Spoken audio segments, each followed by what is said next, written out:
Thank you for pressing play. Your presence here brings joy to my heart. We extend a warm welcome to you as we discuss and analyze Dmitry Donskoy in this video. Saint Dmitry Ivanovich Donskoy, 12 October 1350 19 May 1389, was Prince of Moscow from 1359 and Grand Prince of Vladimir from 1363 until his death. He was the heir of Ivan II. He was the first Prince of Moscow to openly challenge Mongol authority in Russia. In traditional Russian historiography, he is regarded as a Russian national hero and a central figure of the Russian Middle Ages. His nickname, Donskoy of the Don, alludes to his great victory against the Tatars in the Battle of Kulikovo 1380, which took place on the Don River. He is venerated as a saint in the Orthodox Church with his feast day on 19 May. In this segment, we'll be unraveling the complexities of early reign and exploring its multifaceted nature. Dmitry was born in Moscow in 1350, the son of Ivan the Fair, Grand Prince of Moscow, and his second wife, Alexandra Vasilyevna Vyaminova, the daughter of the mayor of Moscow. Dmitry was orphaned at the age of 9 and ascended the throne of the Principality of Moscow. Per the terms of Ivan's will, during Dmitry's minority, Metropolitan Alexei served as regent. In 1360, Khan of the Golden Horde, transferred the title most prized among the Russian princes, that of Grand Prince of Vladimir, to Dmitry Konstantinovich of Nizhny Novgorod.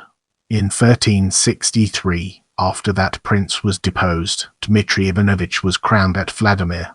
3 years later, he made peace with Dmitry Konstantinovich and married his daughter Eudoxia.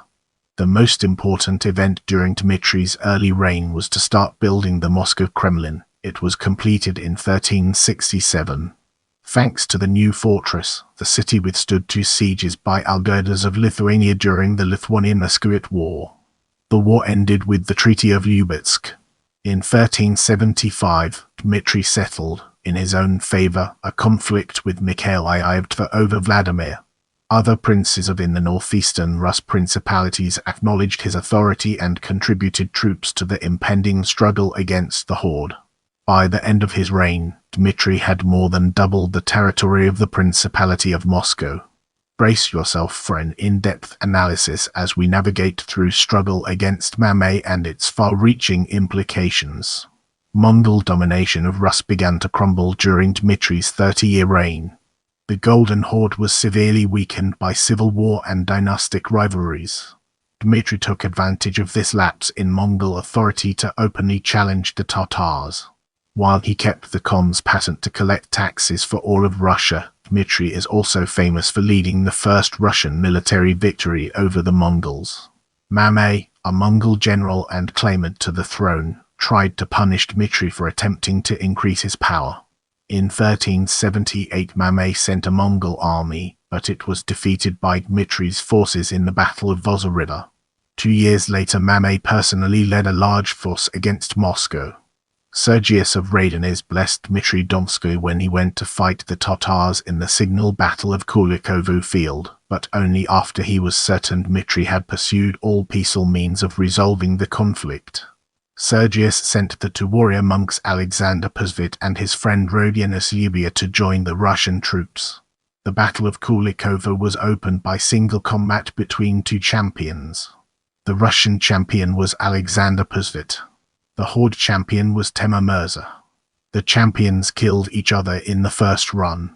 Dmitry defeated the Horde. In gratitude for the victory, Dmitry established the Dormition Monastery on the Dubenka River and built a church in honor of the nativity of the Holy Theotokos over the graves of the fallen warriors. The defeated MAMAI was presently dethroned by a rival Mongol general, Toktamish. That Khan reasserted Mongol rule of Rus and overran Moscow in 1382 for Dmitry's resistance to MAMAI.